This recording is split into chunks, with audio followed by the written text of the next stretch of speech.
que a gente fica feliz de ver todo mundo progredindo, Anderson. E, Negão, Que alegria, cara. Eu queria pegar um gancho nisso que você tá dizendo, porque nós temos muito disso, mas você é um cara que talvez pode falar melhor do que qualquer um de nós a respeito disso, depois desses mais de 40 anos de música católica. Eu não sei, cara, exceto alguns irmãos que a gente conhece a história, que o próprio Juninho, algumas outras pessoas que a gente vê que hoje ainda estão servindo e estão fazendo, mas, cara, eu sinto que o que tá rolando na música católica atualmente me parece ser tudo muito superficial, cara. Às vezes, não tô falando das congregações, tá? A gente tem congregações, tem o próprio Frei Justo, por exemplo, e aqui eu não quero pontuar absolutamente nada, mas que a gente olha que tecnicamente falando, musicalmente falando, não é o melhor dos músicos, não é o mais técnico. Mas se comunica bem, se uma espiritualidade, uma educação pontual e assim, excelente, e uma espiritualidade, que é o que o povo mais precisa nesse Fraternidade de São João Paulo II. Exatamente, Fraternidade de São João Paulo II, a mesma coisa. Mas aí, falando de ministérios propriamente, a gente vê hoje pessoas pontuais que se destacam, que o nome sai, mas a gente não vê um grupo de pessoas em torno delas.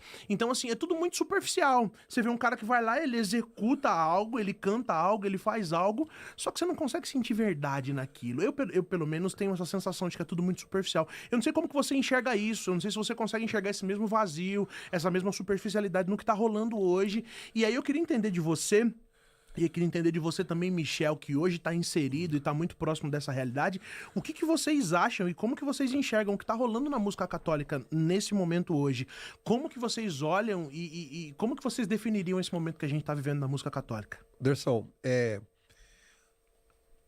as redes sociais, quando você tem um amigo orgânico que ele se engaja ali em alguma rede social, a gente percebe a distância daquela amizade líquida, que a gente chama, né? Sim. Das amizades líquidas. Que elas estão por um tempo ali dentro, mas não tem uma vivência. Ela tá ali na plataforma porque gostou de você, porque as suas ideias bateu com aquela pessoa, e aí então ela pegou e te adicionou. Adicionou. Não, legal. Até o dia que você decepcionar ela, ela pega e sai. Então eu penso que já começa aí, primeiro, nos relacionamentos. Quando nós temos aí, você deu até o exemplo das congregações e o exemplo de alguém que está solo, ou alguém que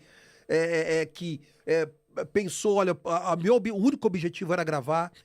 Então, quando você perde todos esses, eu sempre digo, essas indicações, esses caminhos, que são exatamente a comunidade, viver a comunidade, viver a verdade, porque aqui, nós quatro, nós nos conhecemos e muito bem, aqui tem famílias que se relacionam aqui diariamente, não é? Nós conhecemos, eu conheço sua esposa, conheço a esposa do Marquinhos, conheço a esposa do Michel, a gente tem, ou seja, nós caminhamos em comunidade. Então, quando a gente canta, a gente sai uma verdade de unidade, primeiro, não de alguma coisa líquida. Uma outra coisa que eu penso que atrapalhou muito foi essa questão da monetização. Entrou dinheiro, saiu a graça, justamente. Né, entrou dinheiro, saiu a graça. Mas você acha que talvez não saber lidar com isso, ou o fato de monetizar mesmo? Não, eu acho que não. A monetização acho que é super válida. Aliás, você ser músico é uma profissão. Você assina a carteira, tem CLT para isso. O que eu digo é exatamente quando nós começamos a tratar isso, principalmente nós estamos falando aqui de música cristã. Sim. Quando você começa a utilizar a música cristã simplesmente para monetização, isso é um grande perigo.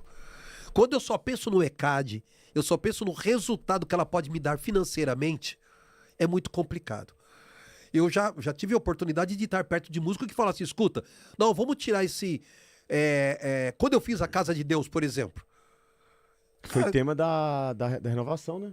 Não, tempo da renovação foi uma outra música. Da primavera lá. Mas que é o Tempo de Abundância. Tempo de Abundância. Mas quando eu fiz a Casa de Deus, pensando numa realidade de uma música de canto de entrada, onde eu coloco a oração apostólica e construo toda a música, chegaram pra mim e falaram, cara, é muita letra. Coloca uma coisa mais chiclete.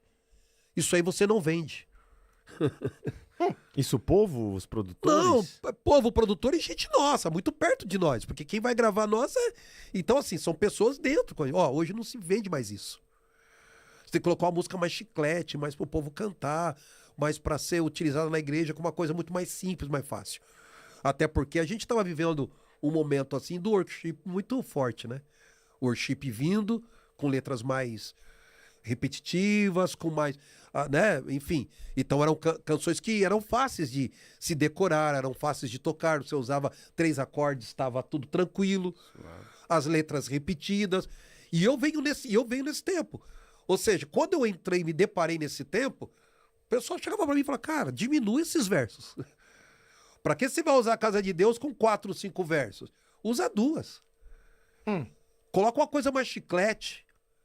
Então, assim, a gente que tem uma profundidade um pouco mais, querendo falar de uma realidade do evangelho, querendo falar de uma experiência pessoal que você tem com Deus, cara, isso começa a cair, porque o pensamento aqui, uma gravadora não vai pegar você exatamente porque você é um cara que tem uma inspiração e que pode levar inspiração para outros. A cara vai pegar porque comercialmente você não serve. Justamente. Então essa parte do comercial e não servir é muito, muito complicado na música cristã. Muito complicado. Então você tem que trabalhar com as duas realidades, principalmente quando você é patrocinado, quando vem as gravadoras, né, conversar contigo. Então assim, até que ponto você serve para trazer um resultado para dentro da minha empresa? Então eu penso que a unção, vamos falar a palavra mais de espiritualidade. Sim. A unção, ela acaba então, não é que ela está deixando de lado, não é isso. Eu não estou aqui para medir unção de ninguém. Na hora que a pessoa escreve a letra, eu não estou lá para ter o sentimento. Mas eu percebo que uma das bases que um compositor escreve, geralmente, é uma música que seja fácil, uma música que ela possa vender bem comercialmente e não a preocupação da edificação. Aí é muito complicado. Então nós começamos a perder isso, né? Por isso que a gente está voltando hoje a cantar coisa do Padre Zezinho lá atrás, querido. Que nunca deixou amar. Quantos versos tem o certo Galileu? Pode crer. E criou um novo agora. Porque dizia os bispos que ele tinha matado, mas não ressuscitou Jesus. Exatamente isso. E ele cria Nossa. um verso da ressurreição. Se você pegar diversas canções do Padre Zezinho, você vai encontrar 7, 8 versos. Entende? Nunca saiu da moda. Ela tá e continua. Oração da família, quantos versos nós temos? Sim. Certo ou não? Então, assim, ela foi num congresso mundial, a música. Certo? Mais de 40 milhões de pessoas ouviram em um só dia a música Oração da Em Família. outras línguas, outros idiomas. Não, já tem. vários outros Sim. idiomas. Então, assim, então nós percebemos que o belo ainda é visto. Sim. O belo ainda é visto. Entende? Então não tenha medo para criar o belo e vender o belo. Mesmo que algumas pessoas, assim, você vai bater na porta, algumas pessoas vão dizer não para tua música, para tua inspiração, entendeu? Porque não é tão chiclete, porque é difícil das pessoas decorarem e tal. Mas, cara, vai servir em algum momento para alguém. Se esse for o pensamento que vai servir para alguém, valeu a pena.